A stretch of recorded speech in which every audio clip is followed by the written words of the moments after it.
Doncs no. La vida no només és estudiar. La vida de l'opositor pot ser més coses a banda d'estudiar si t'organitzes bé. És importantíssim que combinis la vida sana i l'estudi. Per això et dic, oposita i fes esport, superimportant. Relaciona't amb amics, familiars i persones molt positives, persones que t'encoratgin, persones que creguin en que tu pots. Fes ioga i meditació, va superbé. Nosaltres cada dia ja saps que et proporcionem una sèrie de meditacions de mindfulness molt útils i que pots fer. Menja bé. Si no menges bé, no podràs estudiar bé i si no dones prous nutrients al teu cervell, el teu cervell no estarà al 100% i el necessitem al 100%.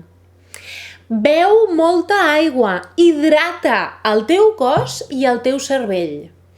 I per últim, allunya't de les males vibracions. És molt important que confiïs en tu. És molt important que tinguis el cap clar i és molt important que no tinguis soroll dins el teu cap perquè el teu estudi sigui productiu.